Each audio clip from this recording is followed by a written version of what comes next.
Hi everyone, hope you will be fine. कैसे हैं आप लोग? After a long time, I'm come back. Let's start GS Foundation Geography class. तो हम GS Foundation Geography class की शुरुआत करने जा रहे हैं. ठीक है, आज हमने टॉपिक चूज किया है ग्रीन रेवोल्यूशन, हरित क्रांति. तो बात करेंगे ग्रीन रेवोल्यूशन, हरित क्रांति के ऊपर. ओके, तो चलिए शुरुआत करते हैं.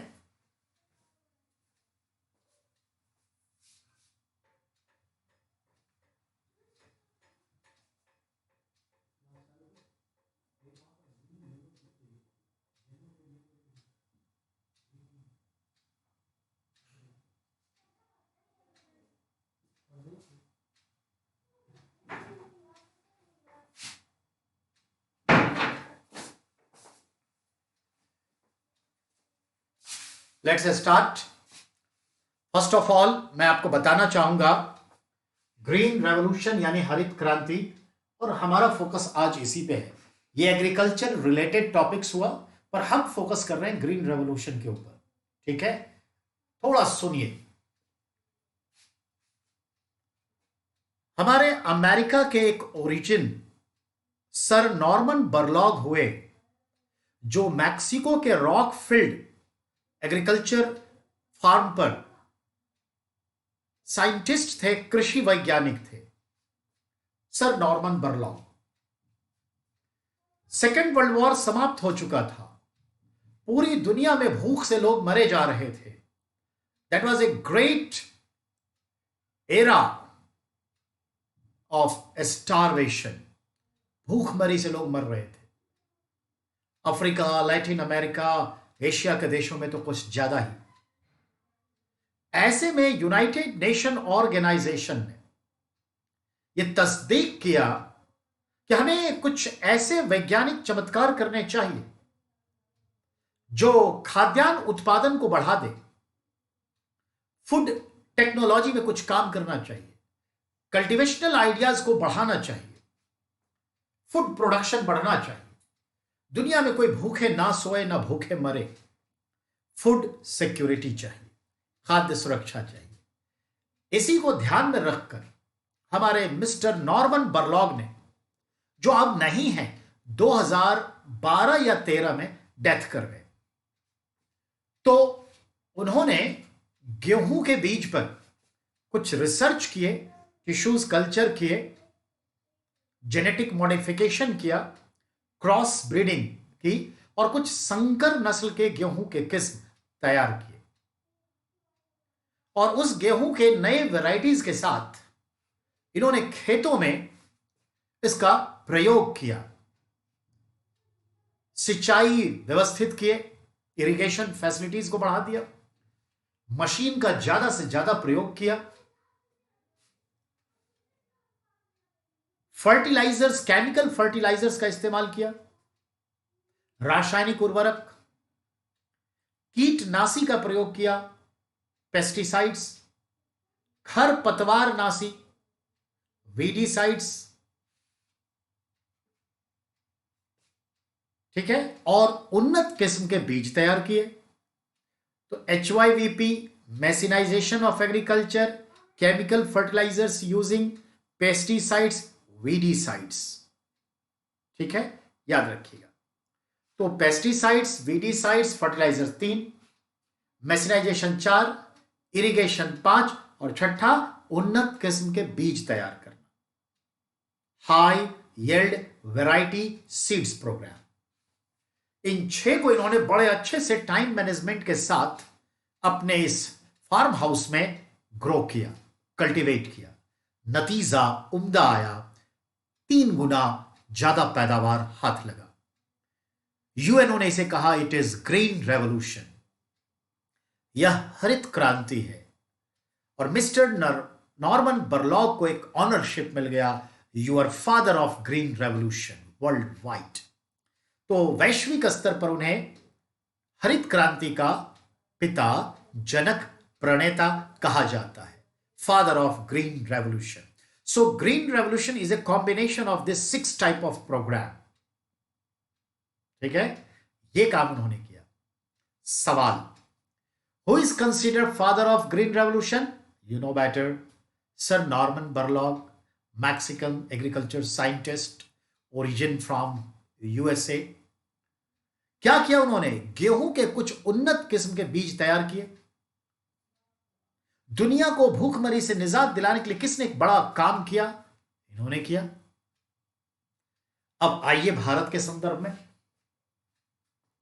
भारत में भी स्टारवेशन था, भूखमरी थी, तकलीफें थी, और भारत में हम अनाजों का इंपोर्ट करते थे, ग्रेन का, मोस्टली अमेरिका से।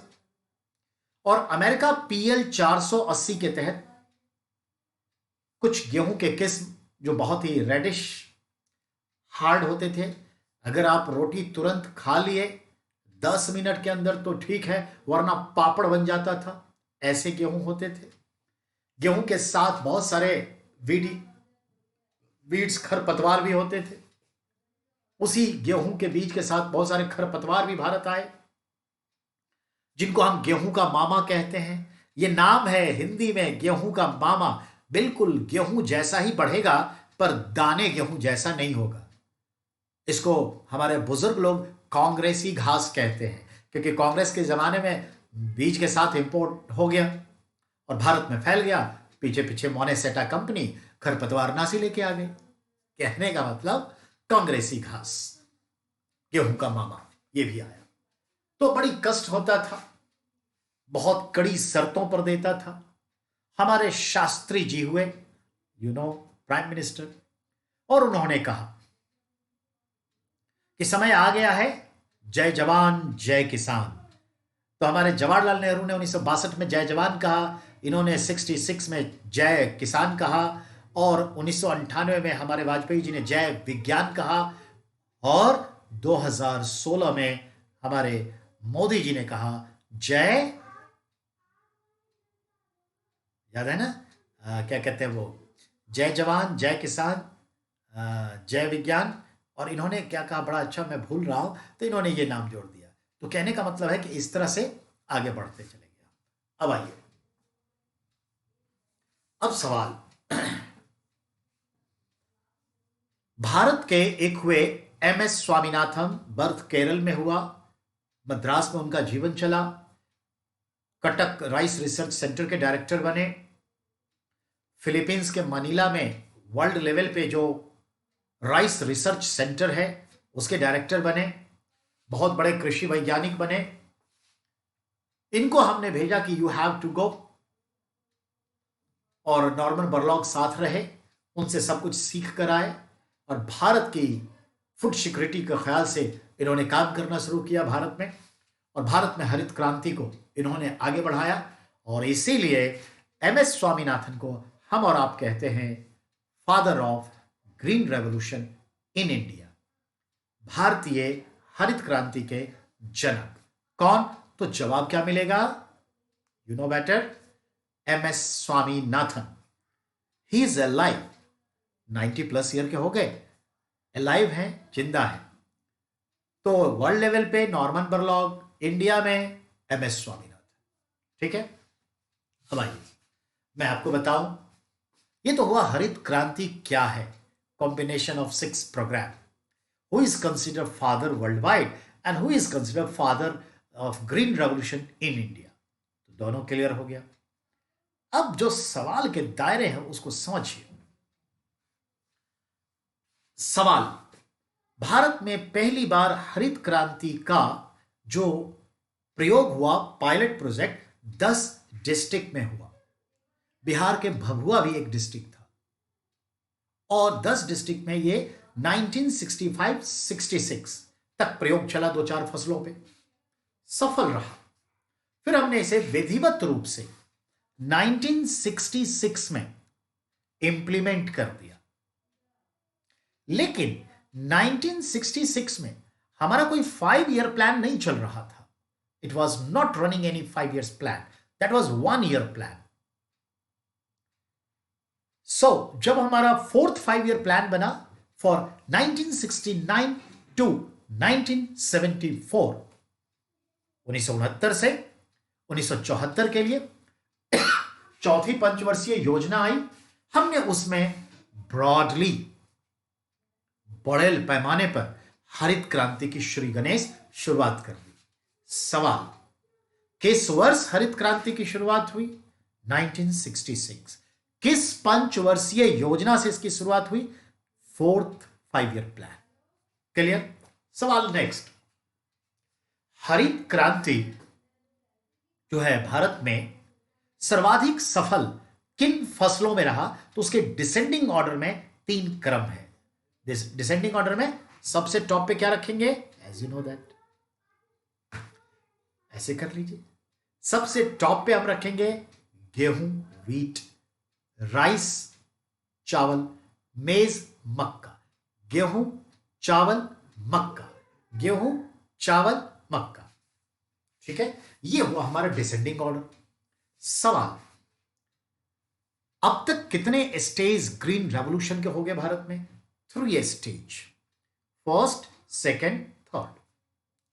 फर्स्ट स्टेज कहां था? In northern western India. How we locate? Punjab, Haryana, western Uttar Pradesh. This is the combination of 3 state. वहां पर हुआ।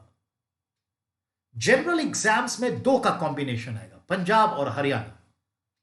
यूपीएससी में तीसरा भी कॉम्बिनेशन जुड़ जाएगा आपके ऑप्शंस में, वेस्टर्न यूपी। तो 3 का कॉम्बिनेशन याद रखिए। और इन तीनों स्टेट को जरा ज्योग्राफी में जाइए तो नॉर्थ वेस्टर्न ये है। अब सवाल, फर्स्ट जो था ये यहां हुआ, सेकंड पूरे नॉर्थ इंडिया में, थर्ड स्टेज अक्रॉस इंडिया में।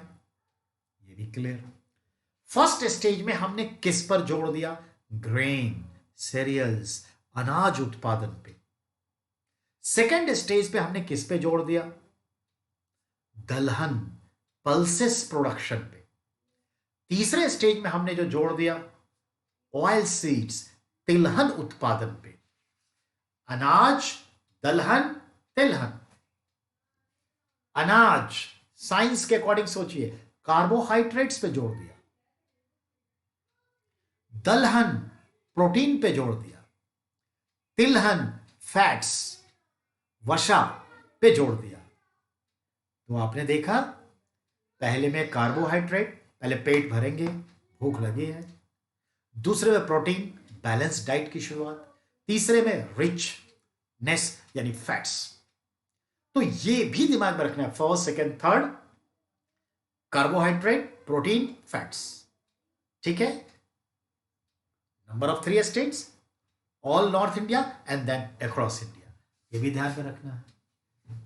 क्लियर? अब आइए 1970s के डिकेड में जब हमने ये शुरुआत करी तो लेटर ऑन 1995 के आसपास हम अब फूड प्रोडक्शन में सेल्फ सफिशिएंट पोजीशन में आ गए, आत्मनिर्भर हो गए।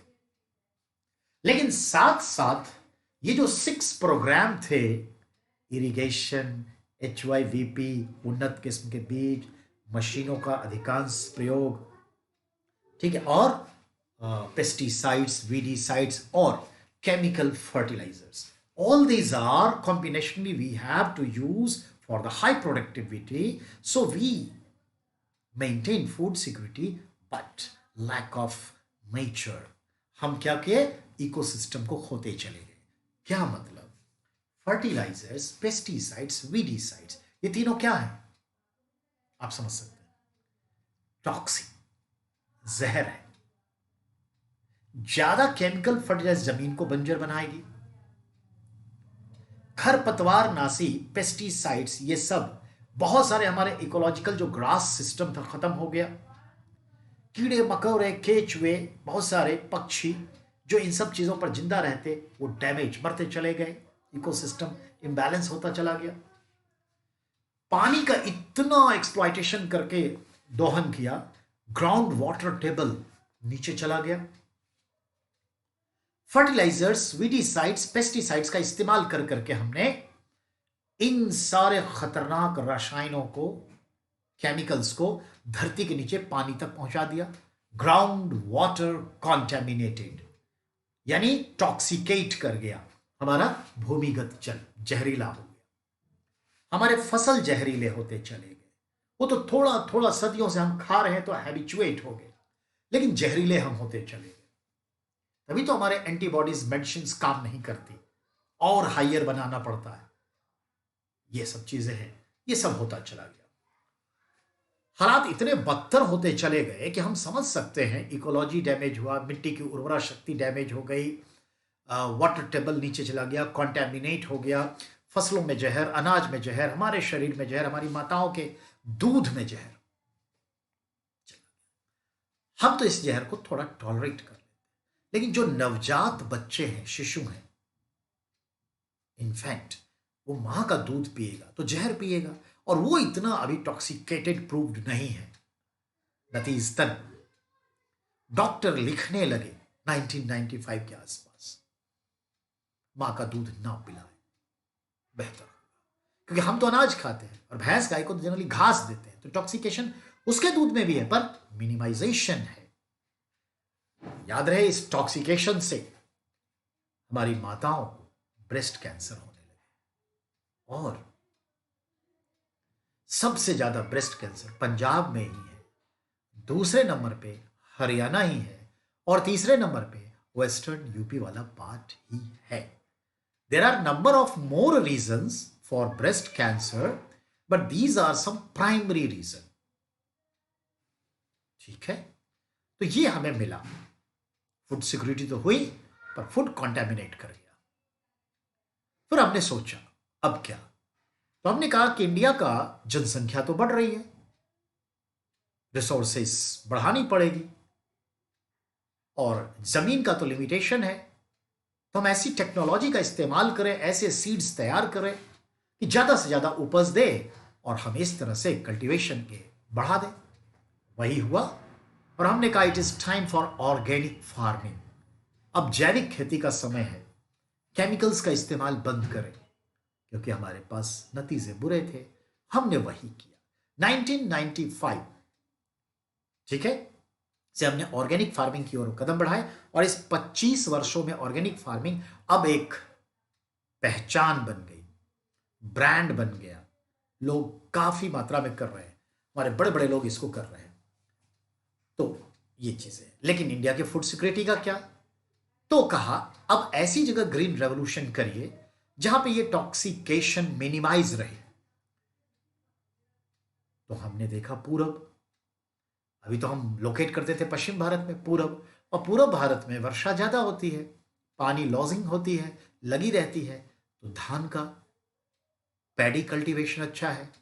तो एमएस स्वामीनाथन के नेतृत्व में एरियल सर्वे, लैंड सर्वे हुआ, और उन्हें इन 7 स्टेट्स के ग्रुप को कहा इट इज फर्टाइल क्रिसेंट, उर्वर अर्धचंद्र है, ये सोता हुआ शेर है, जाग गया तो इंडिया एक्सपोर्टर हो जाएगा इन ग्रेन का, अनाज का।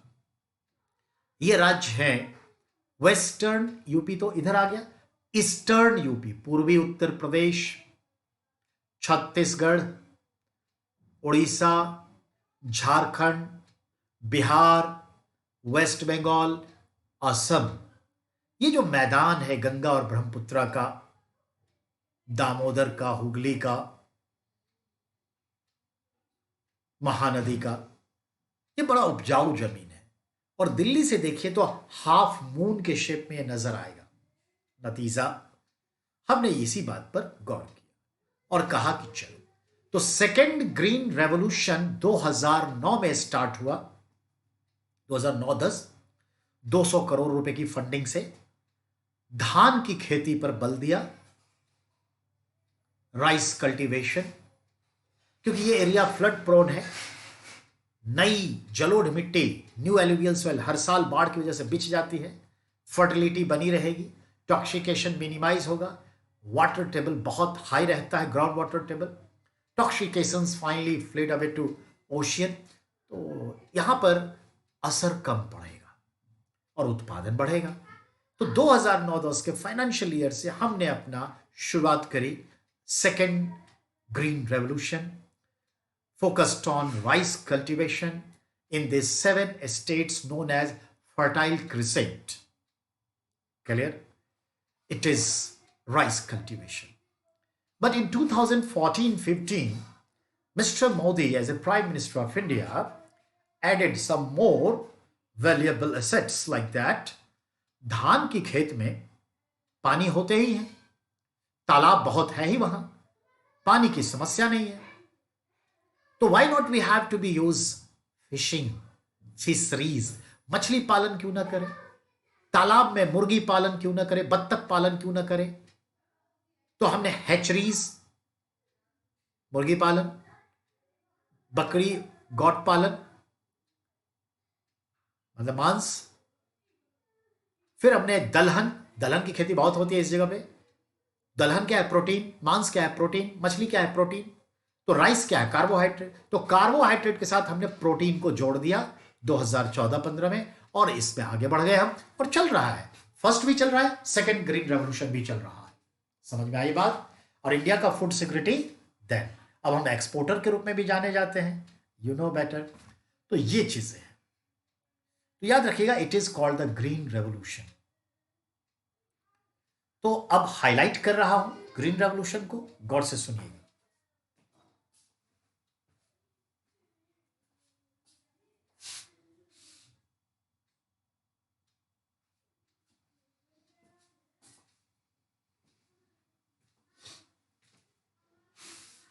ग्रीन रिवॉल्यूशन के संदर्भ में बात ये ध्यान से सुनिए। Father of green revolution Norman Borlaug, father of India's green revolution MS Swaminathan, first time in India Punjab Haryana western UP,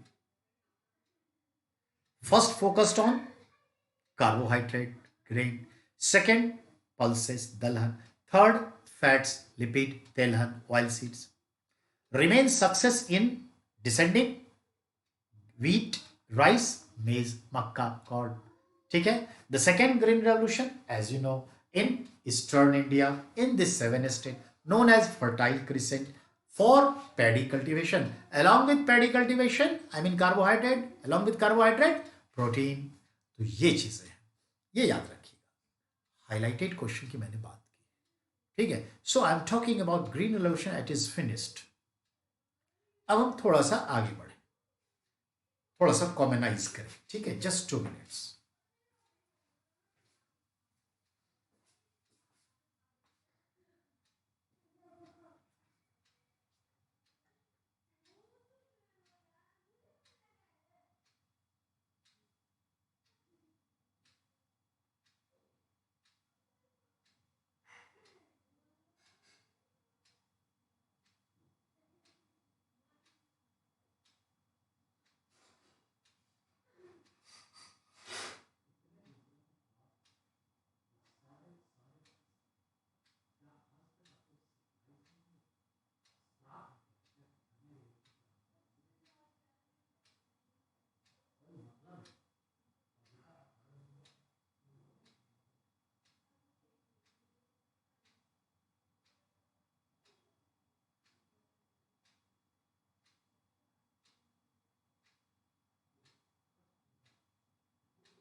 Well, come back.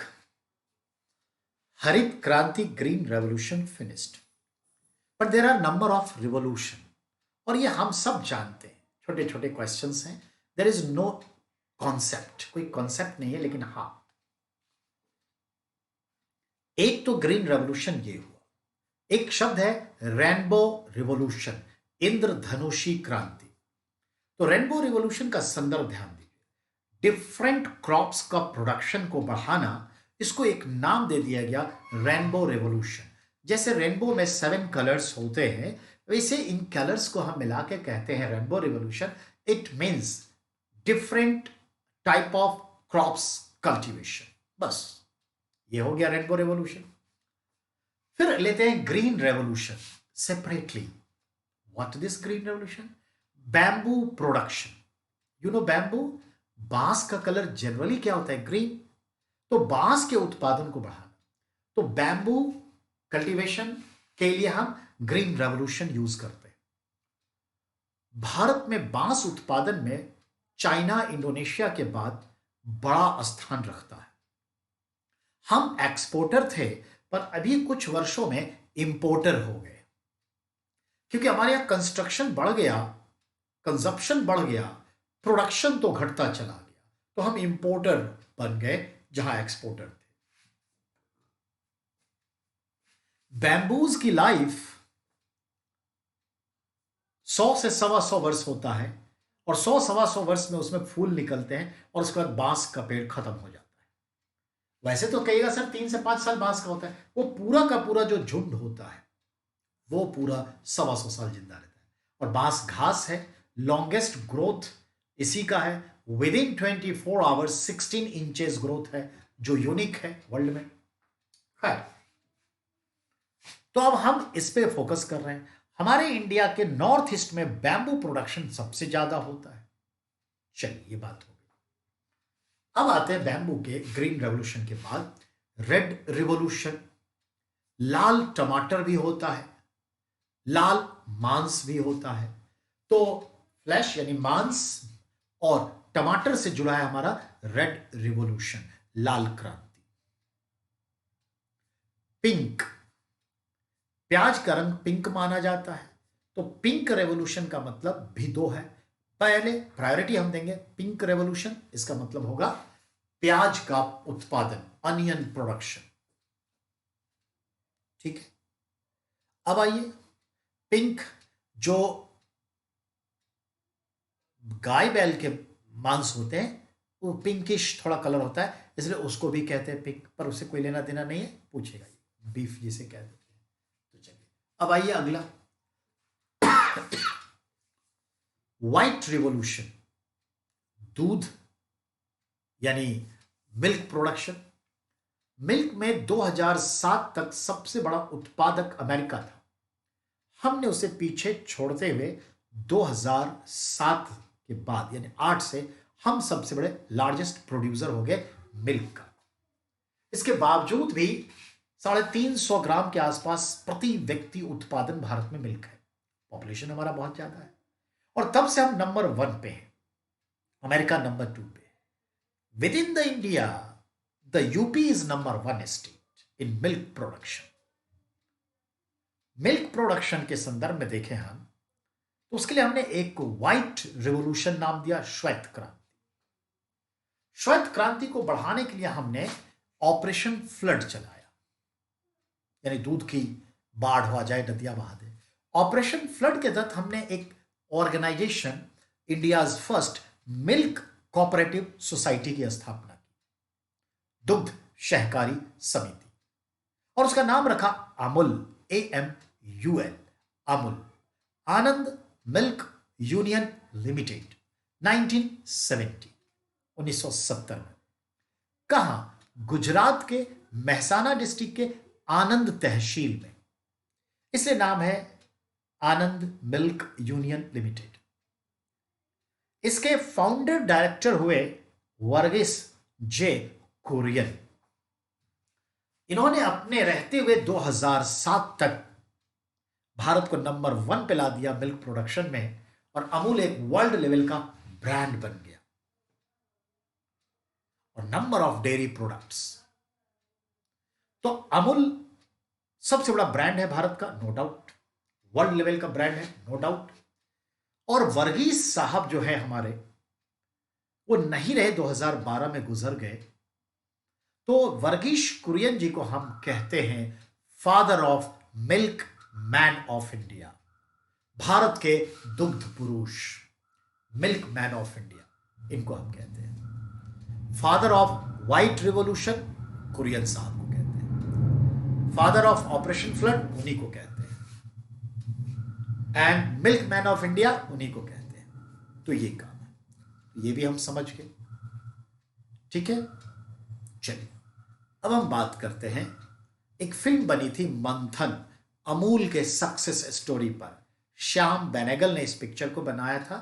Black and white picture है, और इस पिक्चर को बनाने में जो अमूल के सोसाइटी के मेंबर हैं, एक एक रुपए कंट्रीब्यूट करने के लिए कहा था कि जो पैसा होगा उसी से बनेगा।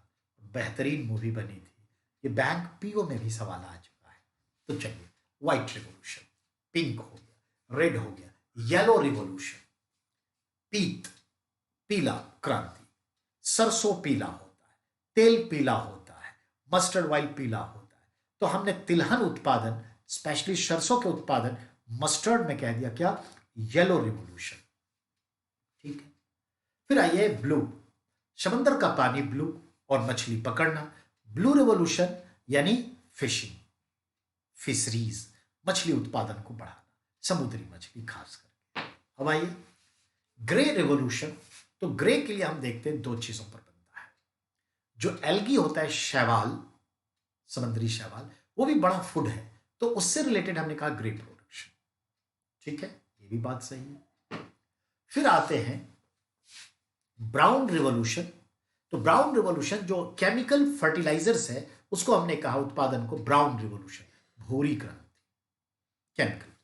और इसी से हमने जोड़ दिया फॉडर, जो पशुओं के लिए चारा उत्पादन करते हैं उसको फॉडर कहते हैं, यानी कि ब्राउन रिवॉल्यूशन फॉडर से भी रिलेट करता है।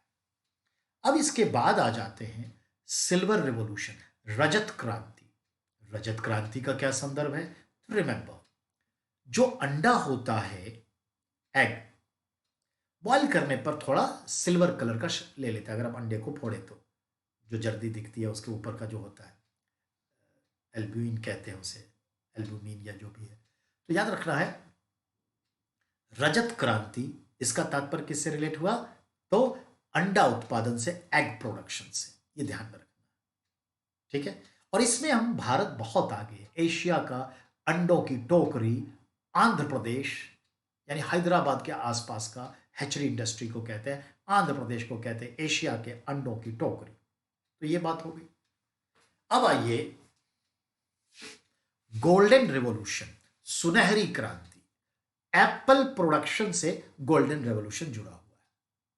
ठीक है, ब्लैक रिवॉल्यूशन, कृष्ण, काले को कृष्ण कहते हैं, कृष्ण क्रांति, ये पेट्रोलियम के प्रोडक्शन से, जो पेट्रोल है, क्रूड ऑयल, उसके उत्पादन से जुड़ा है। ठीक है, ये समझ गए। सेफ्रॉन रिवॉल्यूशन, सेफ्रॉन यानी केशरिया रंग, और जो पावर इंडस्ट्री है, ऊर्जा उत्पादन, बिजली उत्पादन, वो केशरिया से सिंबलाइज है। 2014 में मिस्टर मोदी साहब ने इसकी शुरुआत करी, नोन एज सेफ्रॉन रिवॉल्यूशन, केसरिया क्रांति। ये भी क्लियर हो गया। तो ये ध्यान में रखना है। अब सवाल है कि इतने सारे कलर्स और कलर्स रिलेटेड ये प्रोडक्शन है, याद रखना है। ओके, तो ये आपका आ गया। अब सवाल है जैसा कि TOP, top, tomato, onion, potato, टमाटर, प्याज और आलू, इन तीनों के उत्पादन के लिए हमने एक वर्ड यूज किया, ऑपरेशन ग्रीन। याद रखिएगा, टॉप के प्रोडक्शन के लिए है। ठीक है, ये भी होने दीजिए। अब है आपका, जितने भी रिवॉल्यूशन से रिलेटेड बातें हो सकती थी हाईलाइटेड, वो हो चुकी। अब हम इसी से जोड़ के कल्चर पे आ जाते हैं। कल्चर बहुत सिंपल एंड सोबर, सब किताब में होता है, यहां भी कोई कॉन्सेप्ट नहीं है। फ्रेंच वर्ड है कल्चर, जिसका मतलब है खेती करना। खेती एक संस्कृति है, खेतिहर समाज के लोगों से जुड़ा हुआ। जब हम खेती करते हैं तो उसे कल्चर कहते हैं, एग्रीकल्चर। ठीक है, तो ध्यान देना है। बहुत सारी चीजों की, फसलों की खेती करने को अलग अलग नाम से जाना जाता है, मोस्टली रोमन ग्रीक नेम को हम आगे लेके आते हैं। एपीकल्चर, एपी मतलब एपीज मक्खी होती है, मधुमक्खी। एपीकल्चर मधुमक्खी पालन, हनी बी फार्मिंग।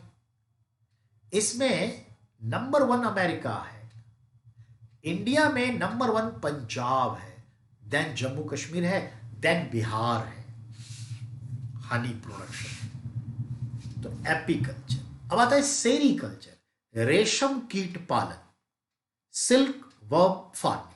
रेशम के कीड़े पाल के रेशम के वस्त्र तैयार करने के लिए कोकून तैयार किया जाता है। तो ये हो गया आपका। तीसरा आता है वीटी कल्चर। वीटी यानी वाइनिंग, यानी अंगूर की खेती करना। अंगूर के पौधों को, लता को वाइन कहते हैं, ठीक है, वाइन कहते हैं। तो अंगूर की खेती, इसको कहते हैं हम लोग वीटी कल्चर। अंगूर की खेती में नंबर 1 फ्रांस है, भारत में महाराष्ट्र में नासिक डिस्ट्रिक्ट है। तो ये हम समझ गए। अब अगला आपका आता है पीसी कल्चर। पीसेस मतलब होता है मछली, फिश प्रोडक्शन। तो है इसमें आगे, ठीक है, तो फिश प्रोडक्शन। उसके बाद आता है आपका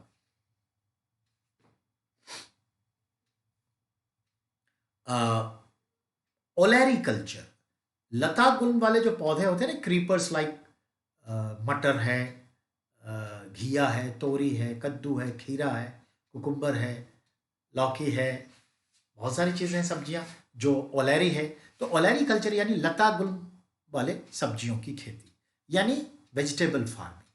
फिर आता है आपका फ्लोरीकल्चर, फ्लावर का कमर्शियल कल्टीवेशन। ये बहुत आगे बढ़ रहा है, तो फ्लोरीकल्चर कहेंगे।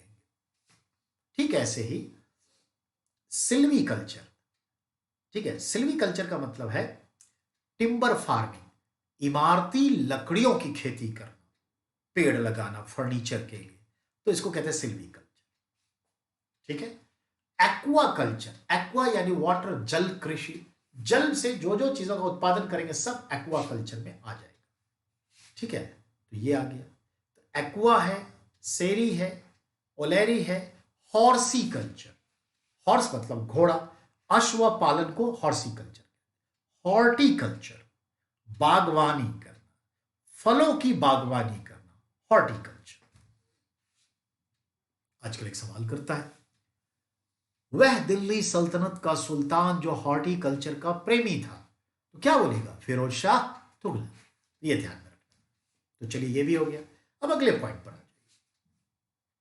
अगला जो संदर्भ होता है उस पर नजर डालें। तो हॉर्टी है, हॉर्सी है, सेरी है, टेरी है, मेरी कल्चर, MARI मैराइन यानी मैरी कल्चर, समुद्री स्रोत से चीजों का उत्पादन करना, उसको कहते हैं सी फार्मिंग। सी में जो कुछ भी है वो, तो मैरी कल्चर कहते हैं। तो आपने तो देखा कि बहुत सारे कल्चर्स की हमने बात करी। Green revolution and revolution and culture, ये सब मिलाकर के सवाल प्रत्येक वर्ष बनता है, बनना ही है। तो इस पर ध्यान देना है, ठीक है। तो याद रखना है, इन सब की खेती को संदर्भ में लेकर के इस तरह की बात की जाती है। कल हमारा पूरा फोकस होगा एग्रीकल्चर के ऊपर, ठीक है। बहुत दिन के बाद क्लास लगी तो आइडियाज नहीं थे कि क्या टॉपिक हुआ है, नहीं, तो हमने सोचा एक टॉपिक उठा लेते हैं। कल हम एग्रीकल्चर पे बात करेंगे, ठीक है, ये ध्यान रखना। तब तक के लिए शब्बा खैर, ठीक है, और फिर मिलते हैं हम। Thank you very much.